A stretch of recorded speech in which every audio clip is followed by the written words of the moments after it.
શહેરમાં એસઓજીએ MD drugs બનાવતી laboratory ઝડપી પાડી છે. પુણા વિસ્તારથી ડ્રગ્સ બનાવતી લેબ મળી આવી. 3 યુવાનો ક્રિસ્ટલ બેઝ એમડી ડ્રગ્સ તૈયાર કરતા હતા. શહેરમાં બનાવેલી ડ્રગ્સનું વેચાણ કરવામાં આવતું હતું. સાથે જ એસઓજીએ બાતમી હકીકતના આધારે છાપો મારી કાર્યવાહી કરી હતી. પોલીસે તમામ મુદ્દામાલ જપ્ત કરી આરોપીની ધરપકડ કરી છે. મહત્વની ખબર અત્યારે સુરત ખાતેથી સામે આવી છે. એસઓજીએ બાતમીના આધારે છાપો મારી અને કાર્યવાહી કરી છે. શહેરમાં એસઓજીએ એમડી ડ્રગ્સ બનાવતી લેબોરેટરી ઝડપી પાડી છે. જી હા, બિલકુલ પુણા વિસ્તારથી ડ્રગ્સ બનાવતી લેબ મળી આવી છે. 3 યુવાનો ક્રિસ્ટલ બેઝ એમડી ડ્રગ્સ તૈયાર કરતા અને શહેરમાં બનાવેલી ડ્રગ્સનું વેચાણ ચલાવવામાં આવતું હતું. એસઓજીએ બાતમી હકીકતના આધારે છાપો મારી અને કાર્યવાહી કરી છે. સાથે જ પોલીસે તમામ જે મુદ્દામાલ છે તેને જપ્ત કરી આરોપીઓની ધરપકડ કરી આગળની વધુ તપાસ હાથ ધરી છે.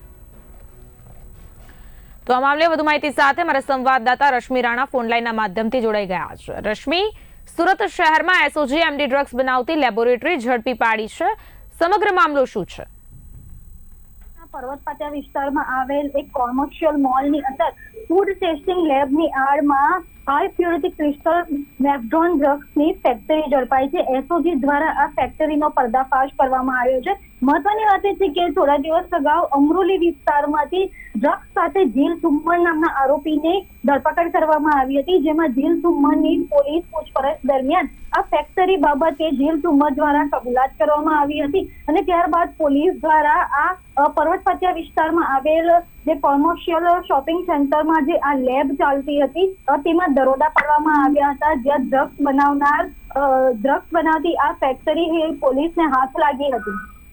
ચોક્કસથી રશ્મિ, જેવી રીતે આપણે વાત કરી છે, થોડા સમય અગાઉ અમરોલી ખાતેથી પણ ડ્રગ્સ ઝડપાયું હતું અને હવે કોમર્શિયલ મોલમાંથી આ ડ્રગ્સ ઝડપાયું છે. છેલ્લા કેટલા સમયથી આ ડ્રગ્સ બનાવવાની ફેક્ટરી ધમધમી રહી હતી અને પોલીસે કઈ રીતે કામગીરી કરી છે, સાથે જ સ્થાનિક પોલીસની શું ભૂમિકા છે?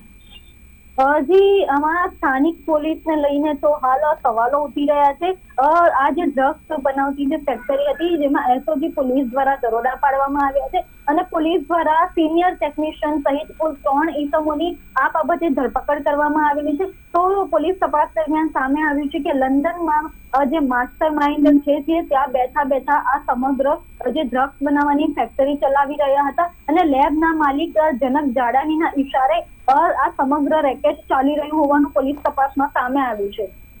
ચોક્કસથી રશ્મિ, પૂછવા માંગીશ કે જે 3 યુવાનોની ધરપકડ કરવામાં આવી છે તેઓ કોઈ ગુનાહિત ઇતિહાસ ધરાવે છે કે કેમ, તેઓની શું ભૂમિકા છે? સાથે જ સ્થાનિક પોલીસની નાક નીચે જ આ તમામ રેકેટ ધમધમતું હોય ત્યારે અનેક પ્રકારની શંકા ઉપજાવે તેમ છે. શું લાગે છે આપને?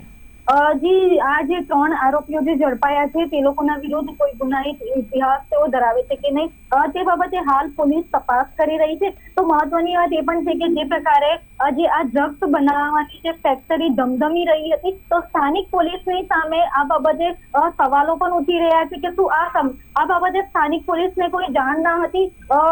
જ્યારે આટલી મોટી માત્રામાં જે ડ્રગ્સ બનાવવાની જે ફેક્ટરી ચાલી રહી હોય અને પોતાના જ વિસ્તારમાં ચાલતી હોવા છતાં પોલીસને કેમ આ બાબતે અજાણ હતી તેવા અનેક સવાલો પણ સ્થાનિક પોલીસ સામે ઉઠી રહ્યા છે. બિલકુલથી રશ્મિ, જે મુદ્દામાલ કબજે કરવામાં આવ્યો છે, કેટલી માત્રામાં મુદ્દામાલ ઝડપાયો છે, સાથે જ આ ઘટનાને લઈને સુરત વાસીઓની શું પ્રતિક્રિયા છે? જી, હાલ જે પ્રકારે જે પોલીસ દ્વારા જે ત્યાં રેડ કરવામાં આવી હતી તે દરમિયાન પોલીસ દ્વારા 2,92,000નો મુદ્દામાલ જપ્ત કરવામાં આવ્યો છે, જેમાં તૈયાર ડ્રગ્સ અને જ્વલનશીલ કેમિકલનો જથ્થો ઝડપાયો છે.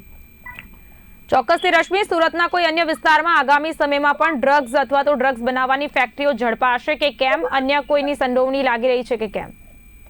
જી, આગામી સમયમાં જે આ પોલીસ તપાસ દરમિયાન અનેક ખુલાસાઓ સામે આવ્યા બાદ જ ચોક્કસથી કહી શકાય કે આ જે ડ્રગ્સ બનાવવાની ફેક્ટરીમાં સુરતમાં અન્ય બીજા કયા વિસ્તારોમાં આના નેટવર્ક જોડાયેલા છે અને આમાં અન્ય બીજા કયા ઇસમો આમાં સંડોવાયેલા છે તે બાબતે એસઓજીની પોલીસ તપાસ બાદ ખુલાસો સામે આવશે. જી રશ્મિ, તમામ માહિતી આપવા બદલ આભાર. સુરત શહેરમાં એસઓજીએ એમડી ડ્રગ્સ બનાવતી લેબોરેટરીને ઝડપી પાડી છે. પુણા વિસ્તારથી ડ્રગ્સ બનાવતી લેબ મળી આવી છે. માહિતી મુજબ 3 યુવાનો ક્રિસ્ટલ બેઝ એમડી ડ્રગ્સ તૈયાર કરતા હતા. શહેરમાં બનાવેલી ડ્રગ્સનું વેચાણ ચલાવવામાં આવતું હતું ત્યારે એસઓજીએ બાતમી હકીકતના આધારે છાપો મારી અને કાર્યવાહી કરી છે. પોલીસે તમામ મુદ્દામાલ જપ્ત કર્યું છે. સાથે જ આરોપીઓની ધરપકડ કરીને આગળની વધુ તપાસનો ધમધમાટ શરૂ કરાયો છે.